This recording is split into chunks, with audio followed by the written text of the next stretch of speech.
রাজবাড়ীর পাংশায় ভয়াবহ সড়ক দুর্ঘটনায় ট্রাক চাপায় প্রাণ হারিয়েছেন মেহেদী হাসান নামে এক ভ্যান চালক। এ ঘটনায় গুরুতর আহত হয়েছেন আরও একজন। মঙ্গলবার সকাল 10:45টার দিকে পাংশা উপজেলার বাবুপাড়া ইউনিয়নের রাজবাড়ী কুষ্টিয়া আঞ্চলিক মহাসড়কের হেনামোড় এলাকায় এ দুর্ঘটনা ঘটে।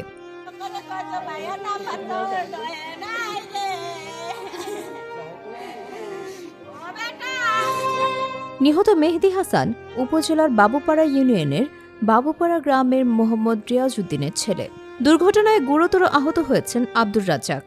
তিনি হাবাসপুর ইউনিয়নের চরঝেকরি গ্রামের হাবিবুর রহমানের ছেলে।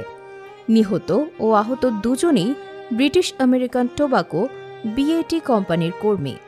মেহেদী হাসান ভ্যান চালক হিসেবে এএসআর পদে এবং আব্দুর রাজ্জাক এসআর পদে কর্মরত ছিলেন। পাংশা থেকে পণ্য ডেলিভারির উদ্দেশ্যে মাঝপাড়া এলাকায় যাওয়ার পথে হেনামোড় এলাকায় পৌঁছালে পিছন দিক থেকে আসা কুষ্টিয়াগামী একটি দ্রুতগামী ট্রাক তাদের ভ্যানটিকে চাপা দিয়ে পালিয়ে যায়। দুর্ঘটনার পর স্থানীয়রা আহতদের উদ্ধার করে পাংশা উপজেলা স্বাস্থ্য কমপ্লেক্সে নিয়ে গেলে কর্তব্যরত চিকিৎসক মেহেদী হাসানকে মৃত ঘোষণা করেন।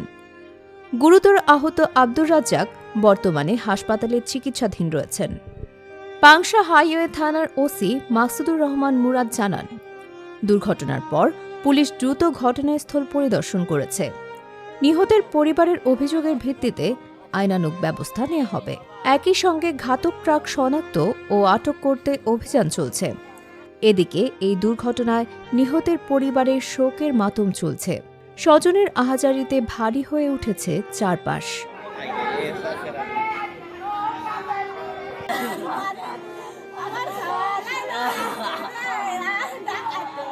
আল্লাহ যতটা ভাবে কি আমার ধারে শহীদ করলে আল্লাহ রব্বিল আলামিন আল্লাহ আল্লাহ তুমি আমার ধারে শহীদ নিয়ে নেছো আল্লাহ।